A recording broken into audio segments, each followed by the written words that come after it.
Welcome back to Bowls with the Bard. My name is Cakes. I am your host.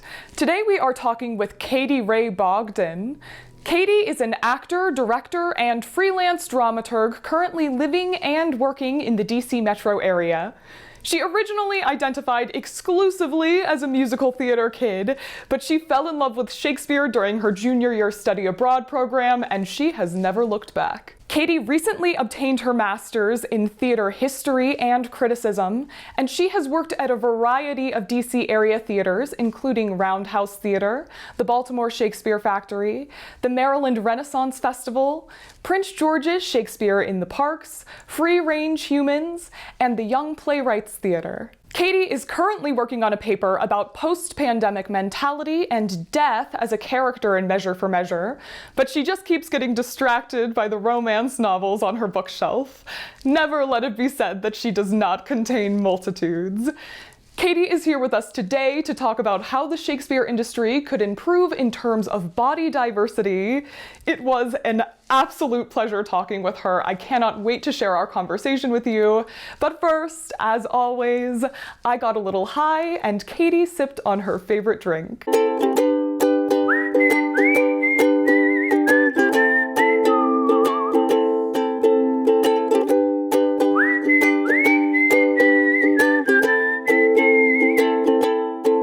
All right, y'all, we are back with Rey Bogdan. Which do you prefer? I don't know.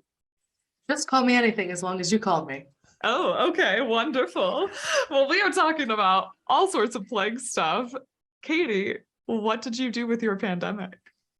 So, like many other young millennials, I decided to go back to school and get a master's degree.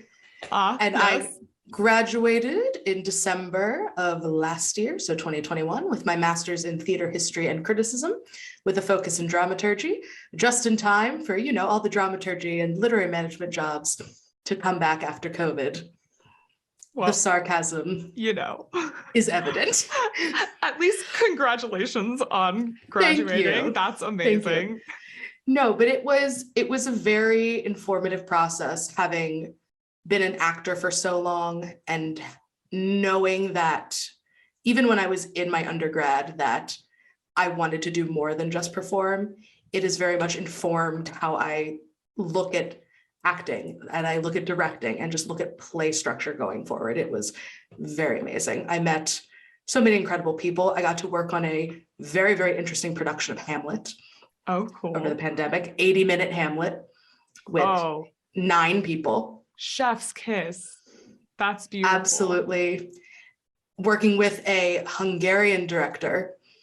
Cool. Who, I'm going to go on a dramaturgy tangent for just a second. Do it. The way that Europeans handle dramaturgy is very, very different from how the US does it.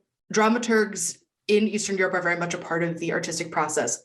From the beginning, they're writing criticism for the audience to read, they're assisting the director. So having a director who is coming at it as in, come to the auditions, give me comments, assuming what as Americans would see as an assistant director role within the context of a dramaturg, and having those open dialogues about the play, even as we're in rehearsals, was just very revolutionary and something that is like a high benchmark that to me now, like every production should be meeting this, because this is how when we talk about authentic collaboration, this is what authentic collaboration actually looks like.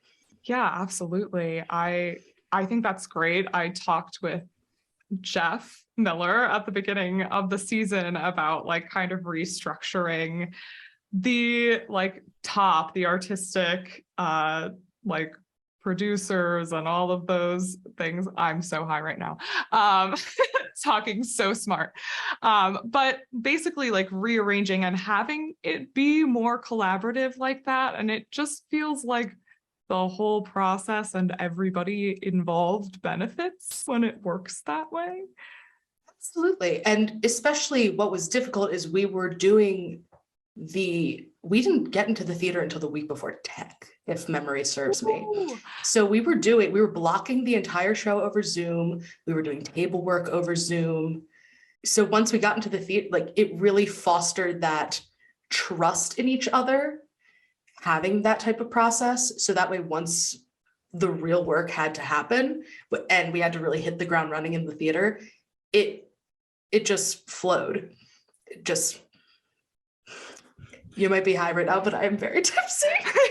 So sometimes my brain will just go, whoop. As I always say, best part of the show, Shakespeare can't be too smart. It's got to be fun. And that's how we do it. Thank you. Thank you. Mm-hmm. I know. That sounds awesome. Yes. And yeah, like if you're going to do an 80-minute Hamlet, you better have an excellent dramaturg on the process to figure out how to make that work. And I remember in our first meeting, we were talking and I was coming at it from a very like, oh yes, the text is so important. And obviously, yes, the text is important.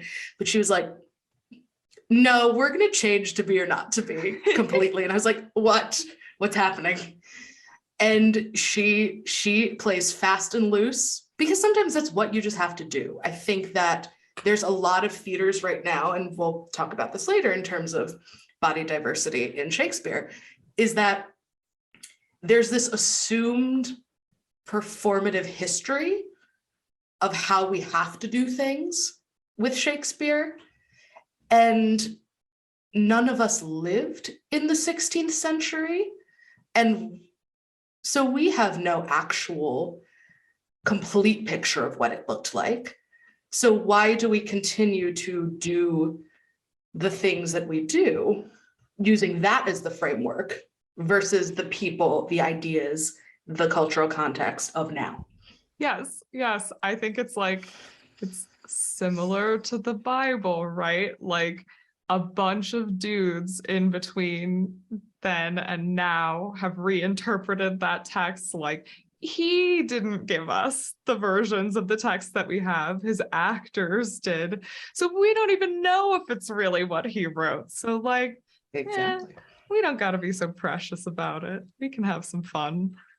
I love the idea of fucking with to be or not to be. I'm sure that pissed people off, but I love it. Oh, it did. Oh, it did. And it also pissed people off to have the dramaturg in the room that aggressively. I think that people weren't used to it. And because it was in the framework of an educational environment, people were very concerned about if this is being done as one person's artistic thesis practicum, how do we differentiate your work versus this work, which I do understand to some extent, but the idea that we have to make that framework exist in art when we're trying to do something not only for us as students, but also the students who are in the play as actors. That's not serving anyone in this process. Yeah, and I feel like, having worked with various directors, like there's no one framework that directors work off of. I've certainly had directors who have been like, I have this specific vision, you will move on this word, go. And I've also had directors who have been like, I don't really know what I want to do. So like, just kind of get up there, do something. I don't know. You kind of have to be malleable like that as an actor anyway. So the director that I did Hamlet with, we did a few months ago, we did a Titus Andronicus workshop with just one scene. And it was just so like, she calls it guerrilla dramaturgy, which is basically let's sit around with a pair of scissors and some tape and just cut the text up and put it together and see what happens. Hell yeah. Which was delightful because it was a bilingual version. So it was Hungarian and English.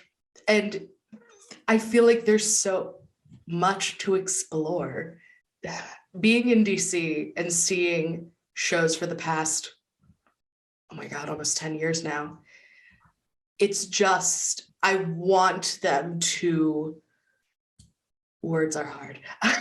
I want them to fulfill sometimes what they think they're fulfilling.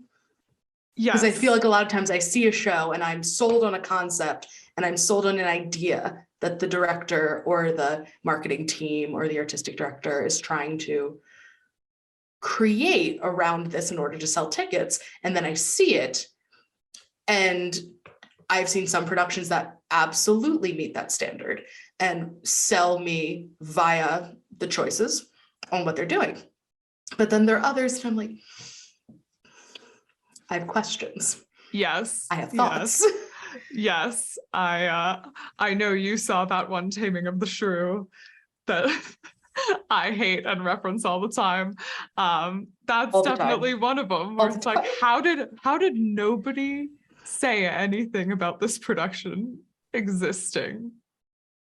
How did it get Think about that far? production more than I should. Oh, me too. It lives in my head rent free. It's yeah, no, that I don't know if a piece of theater has, no, there's one, Islands in London pissed me off more than that. But other than that, I don't think I can think of many shows that pissed me off more than that. Like, just even beyond Shakespeare, that was pretty bad. My goodness. So yeah, I agree with you. And I also agree that when it does meet the standard, it's like stunning and amazing. And you're like, why can't all Shakespeare be like this? The sad part is I'm trying to think of a production, and I'm sure pandemic brain has something to do with this, but in recent memory that I've seen that has met that standard, and I'm coming up short. Yeah. And I know part of that has to do with, I feel like me as a master's degree education in theater and a performer, I'm not necessarily the target audience in terms of what theaters are marketing to. Yes, they are marketing to educated upper middle class people, but I'm coming at it from a different angle than I think a fair amount of some of these audiences are. Definitely. But that should also probably be re-examined a little bit. So Absolutely agree. Speaking of which, I have you here because I feel like post-pandemic, we've taken some little baby steps toward equity in theater, but they're really baby steps. And I feel like there's a lot more to be done.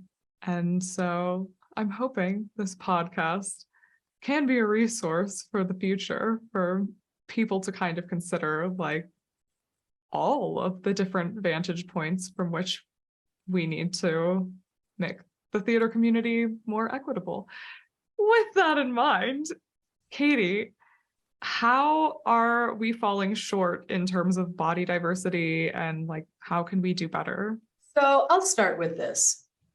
In the shows that I've seen in the DC metro area, I think I can count maybe on two hands the number of fat people that I've seen on just even on the stage. Yes. In Shakespeare. Especially in Shakespeare. Yes. Yeah.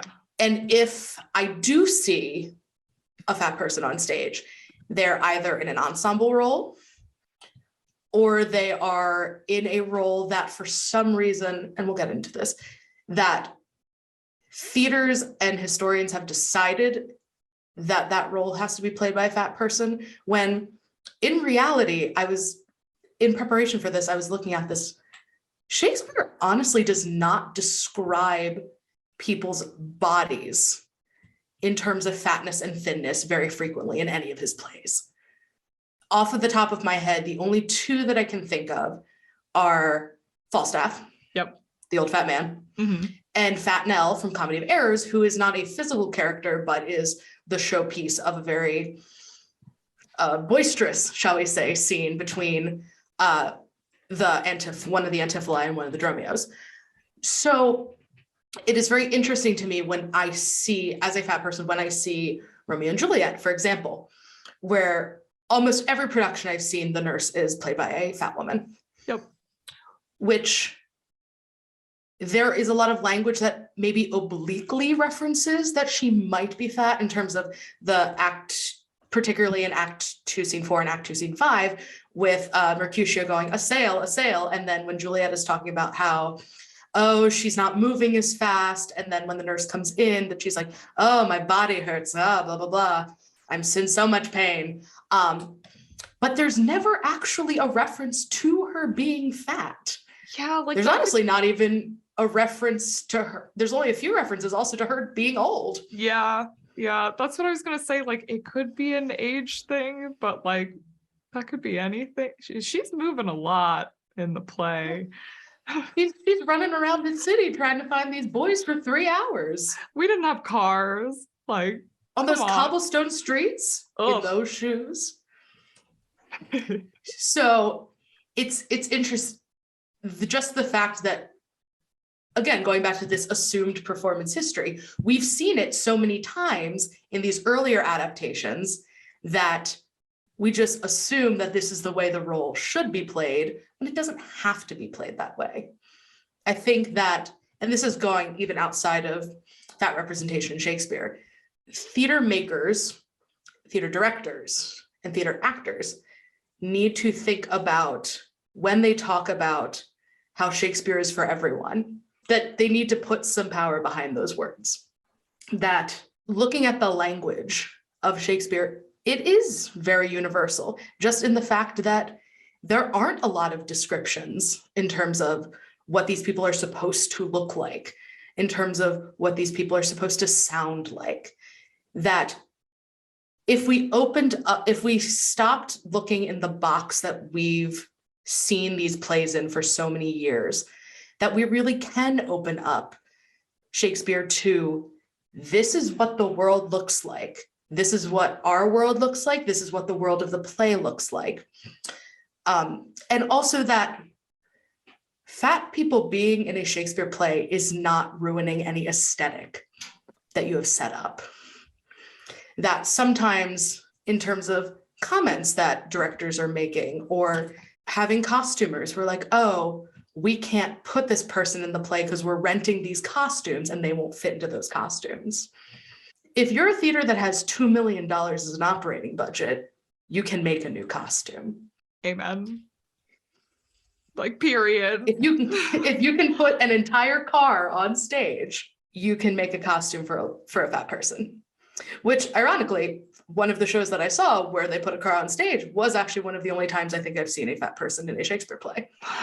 But also that when we, in terms of thinking about like the plays and kind of how we describe people, if we continue along the lines of, we're only going to cast straight-sized people in romantic roles, and we're going to have fat people be the secondary characters, that very, very few times are the secondary characters being referred to as fair or beautiful or pretty. And when you as an audience member see that only the thin person is being described as that way, and that the fat person is being described as the butt of certain jokes, whether or not it's related to their fatness whatsoever, it's reinforcing the cultural assumption that only thin people deserve to fall in love and be the main character, and that fat people are a secondary character relegated to those people's stories. Yes. When in fact, in the real world, fat people fall in love. Fat people make mistakes. Fat people don't have to be this kind of like perfect, funny sidekick at all times. They have, oh my gosh, I'm trying to remember not Amelia.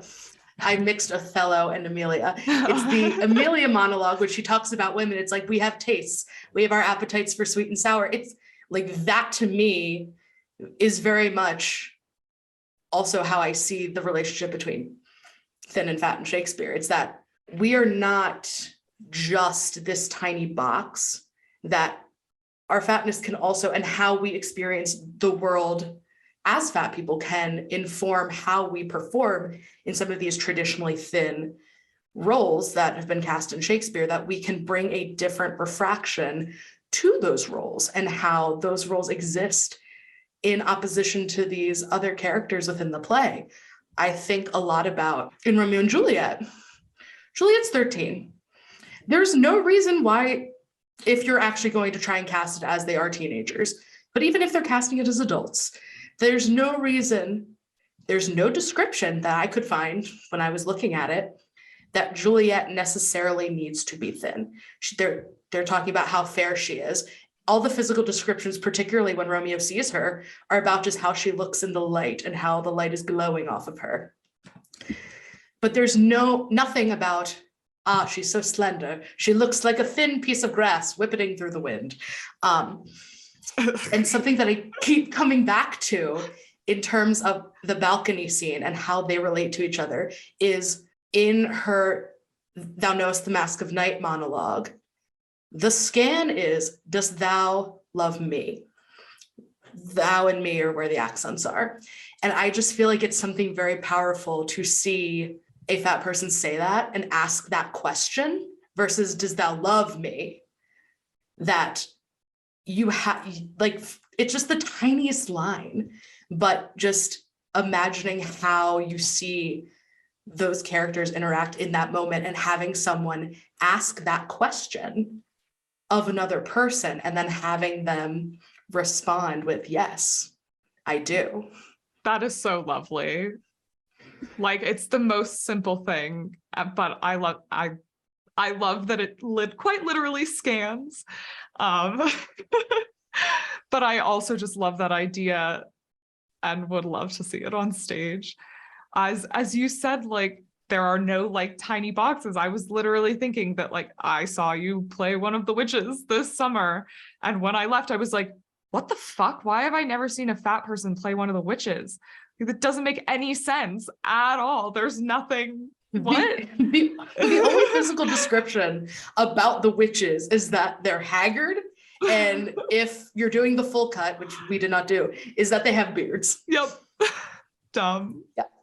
And it's like, it is really interesting. I truly just Googled, I was like, fatness in Shakespeare. And I think the only references I found were Falstaff. There is a reference where in Julius Caesar, it's either Anthony or Brutus is like, come, let me have men who are fat. Just a lot of the fatness references are about people, they're used either as metaphors. There's one, it was like, I honestly don't even remember what play it was, but it was those who eat surfeit will grow sicker than those who eat nothing.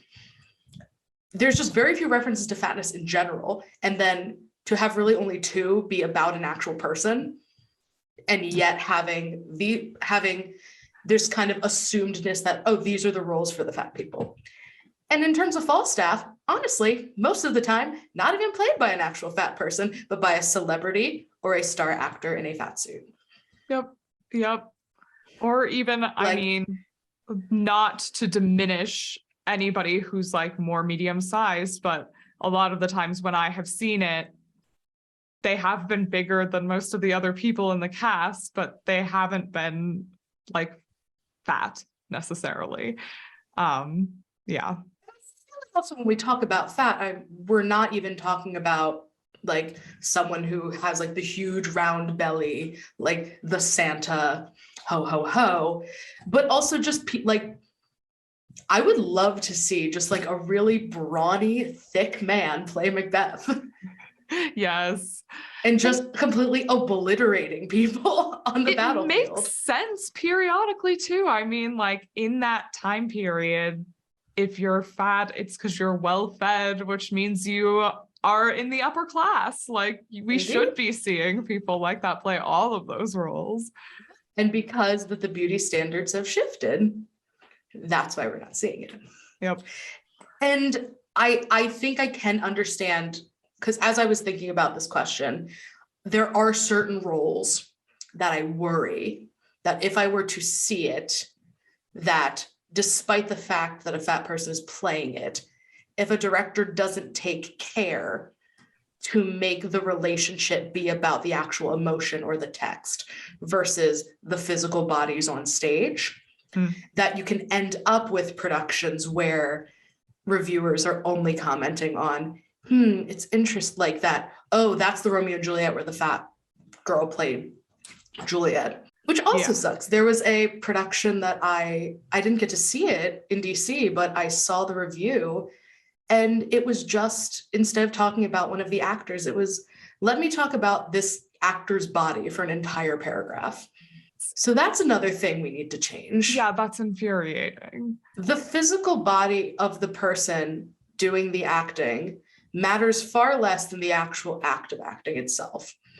there's this idea that fat, or thick as they described the actor in the article, that those bodies cannot produce the same level of work that thin bodies can.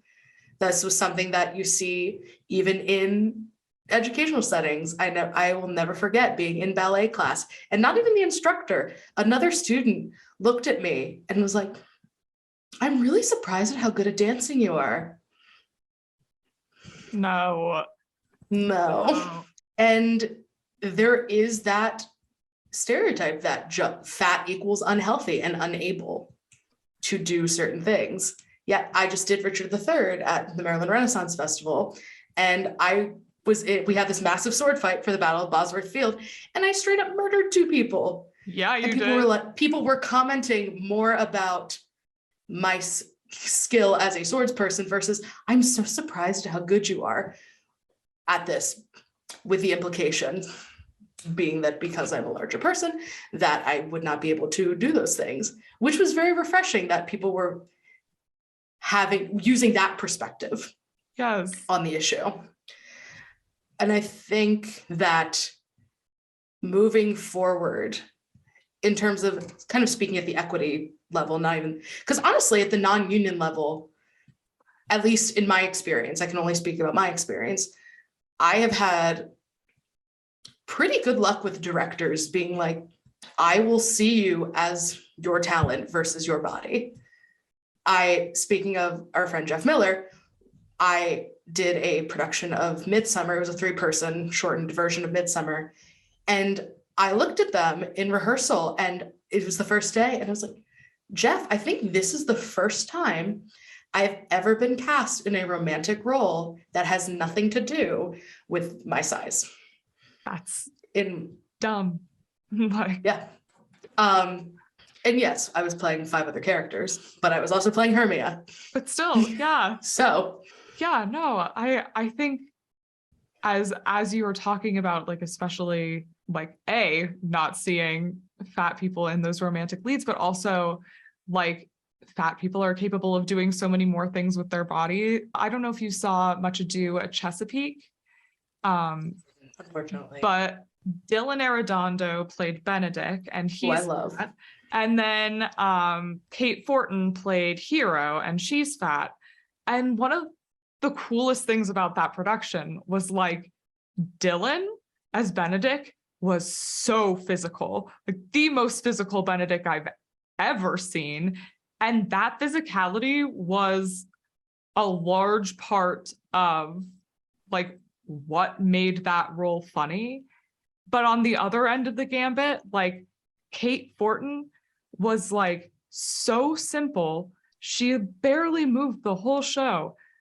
But it was the first time I've seen that play that I was like, I get why Claudio fell in love with her.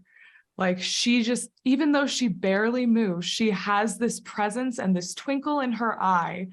And that's enough. Like, that was all she needed for me to be like, I would be in love with that hero. I get it. Like, cool. And it was so cool to see exactly that. Like, okay, fat people are capable of these 2 complete ends of the spectrum. Why not? Like, why not? Come on. Exactly, because we're all individuals that bring different things. I know, what an outrageous concept. Individuals being able to bring their specific life experience, their specific skill set to a role. I feel so bad that I didn't get to see it. Well, I was doing Macbeth at the time. Yes. That's obviously probably why, which is awful because Chesapeake, when they perform in the summer, is 10 minutes away from my house. But alas, I was running around Prince George's County, witching shit up, chanting things to the ether, which was so delightful. Fun. But I know the 3 of you were great. I love that play. But honestly, in going to that, I'm currently working on I want to do a 13-person cut of Macbeth. That we'll see where that goes, but I was working on it. And again, it's very little language about the physical being and the physical description of the person. There's a lot of gendered language. Yeah, in Macbeth, which surprised me because the cut that we had used was it was more focused on the violence versus the gender dynamic, which was exciting in its own way. But it is truly baffling that there's a poem that I saw once, and this was more in terms of like musical theater than Shakespeare, but it was, we see these shows where we can believe in the existence of flying monkeys and all of these fantastical creatures, yet we can't believe that a fat person can fall in love. Yeah. Yeah. No, that's like, I think the third episode this season, Steph Granola came on and was like, I have been told over and over that like I can't play a role like Rosalind because nobody would believe I'm a man because my boobs are too big. It's like, what? Like, what? But like Hermione just is not a statue anymore. Like, Yeah. okay.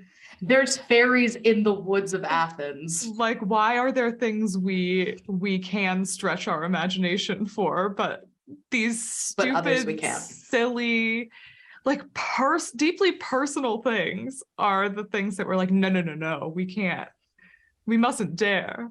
Oh no, that would upset the boat too much. We can't have it. That's so interesting. Well, I also remember us being in an audition together, both of us being of the age to play Juliet, and yet both of us being called back you were called back for Lady Capulet, and I was called back for the nurse. Yes. And I was I think you were 2 years out of college. I had just graduated. And I'm sitting there with all of these like very, very talented 40-year-old women, 40-year-old fat women, like who are absolutely killing it. And I was like, why am I not getting seen for Juliet? It's because it's very clear this is what you're going for. And I'm happy that you like me enough to call me back. But yeah, where there's a disconnect. There's a disconnect here. Yes, like it's just kind of like, but when I'm sitting next to these 40-year-old women, I know you're not going to cast me in this role. Because I have a sneaking suspicion you're not doing some crazy creative like concept where the nurse is the same age as Juliet somehow. Yes. Raised her. Honestly, breastfed her.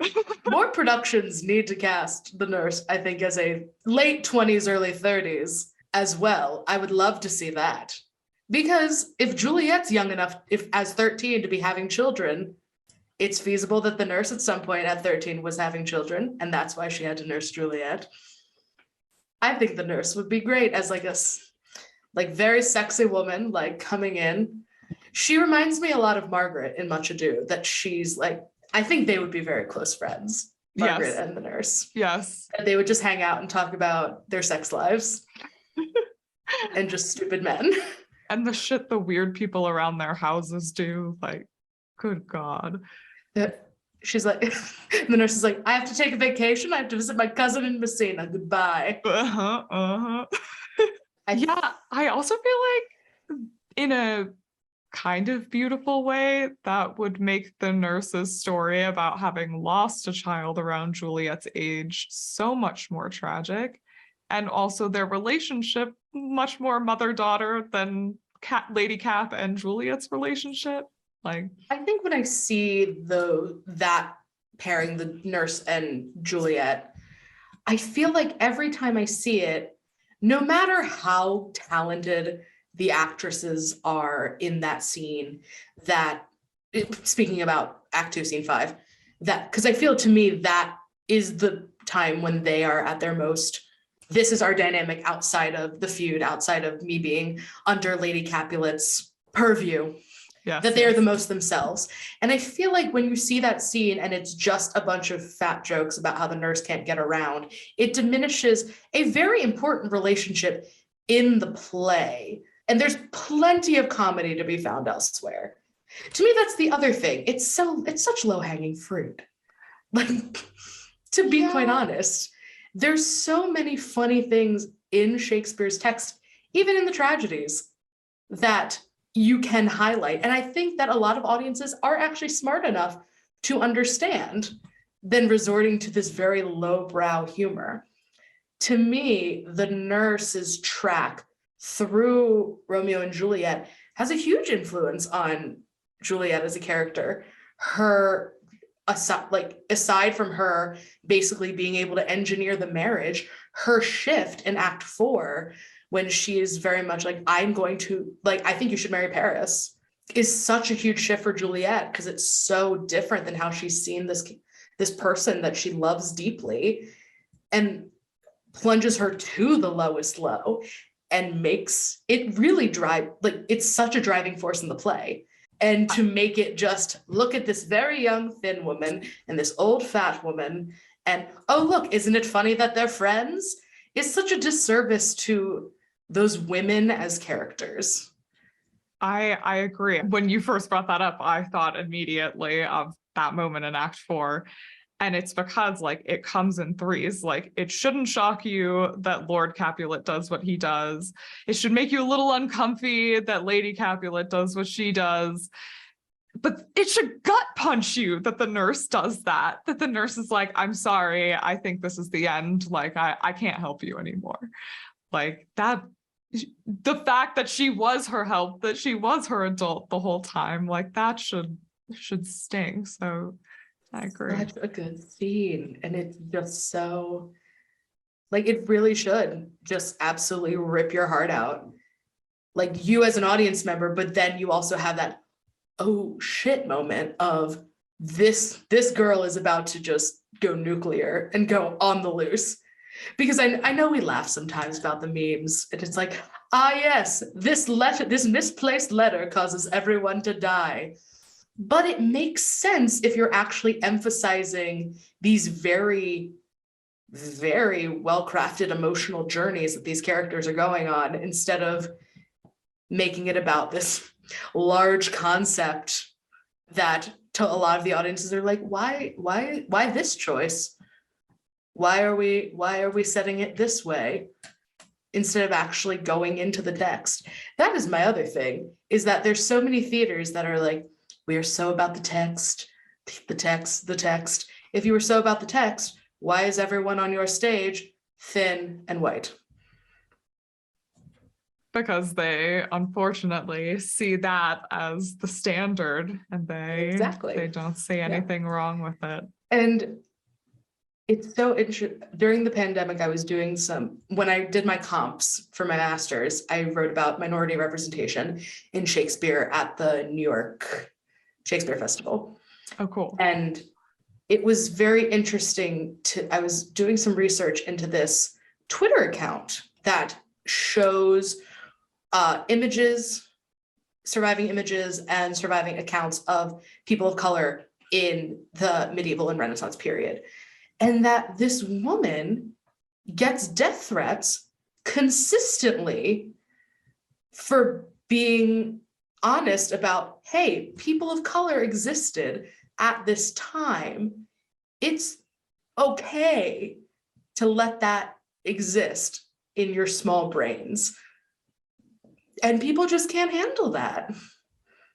And I think that's also just part of the problem, outside of just theater, that we can't accept that at this period when Shakespeare is writing, that there were other people living, and that Shakespeare, while it is such a part of our culture, was one man on a tiny island in the midst of this massive world.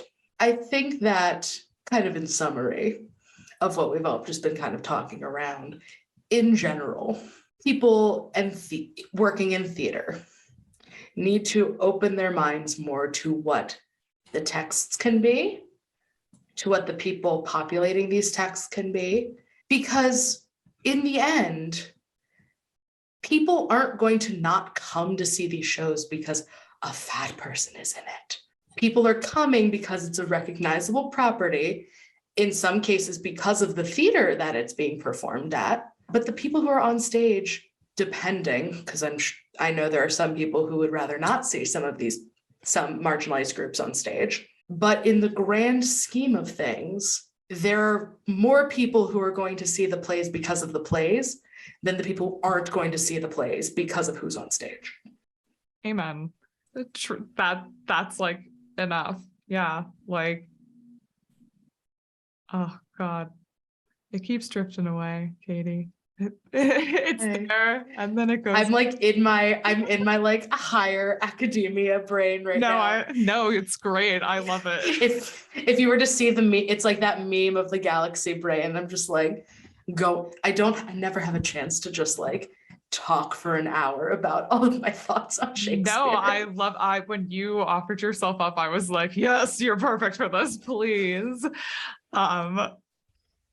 Yeah, I think, what I was going to say is it's a repeat from last episode, but it's that like for all of the people out there who are intentionally gatekeeping the shit out of Shakespeare, like part of why I wanted to do this podcast is because I know myself at 18, sitting in Utah, not having access to as many BIPOC people or as many queer people to have these conversations. It was less of a matter of like, oh, I want to intentionally keep people out of this, and more of a matter of like, oh, I'd never thought of that before. Like, this isn't an experience that I had under my belt, so I hadn't thought about trying to put something on stage this way, or why somebody should be in this role for whatever reason. And my hope is that like listening to these conversations that like, yeah, for as many people in New York or Boston or DC who at least have access to theaters who are experimenting with some of these things, there will also be little Micaelas out there who are like, oh shit, there's a whole world out there I haven't explored yet. And conversations I haven't had yet. So, yeah. There are so many ways to illuminate how we think about these texts. And you're speaking to exactly that there's such a rich tapestry. The fact that we're still talking about this and there are still new ways to think about these plays 400 plus years in the future just speaks to how the infinite number of possibilities that there are. And it's not authentic to the study and the performance of To Limit Ourselves. And it's not authentic to the current world we live in. It can only improve by adding diverse voices, in my mind, yes. in every way, in people of color, in gender identity, in sexuality, in neurodivergent, in fat versus thin.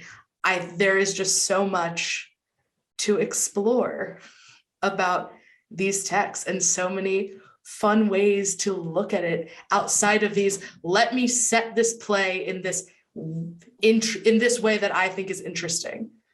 To me, honestly, at this point, setting the text in the original period with a diverse cast is honestly more revolutionary than let me create this elaborate structure that only fits a certain few moments of the plays and is going to leave me scratching my head for the rest of the time as an audience member.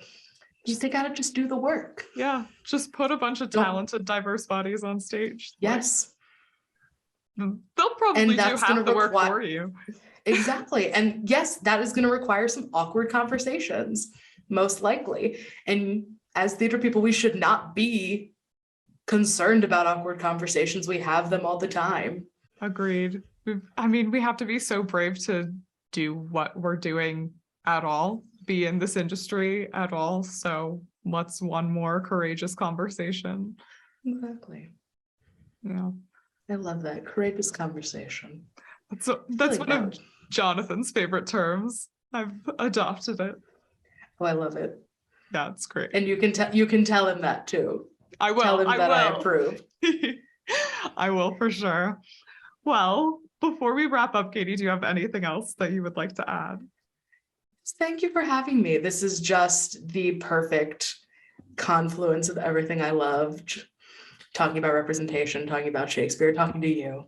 So thank you for having me. I love it so much. Of course, I'll be totally honest and say when I threw my Facebook fishing line out there, I was hoping you were going to bite. So I'm very glad to have had you on the show.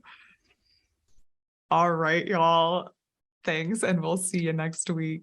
If you enjoyed today's episode, you can follow Katie and Bowls with the Bard at the handles either on your screen or in the description.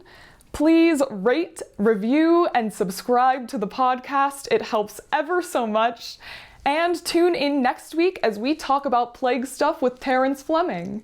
Until then, bye y'all. 1,000 sighs to save. Oh, lay me where sad true lover never find my grave to weep there.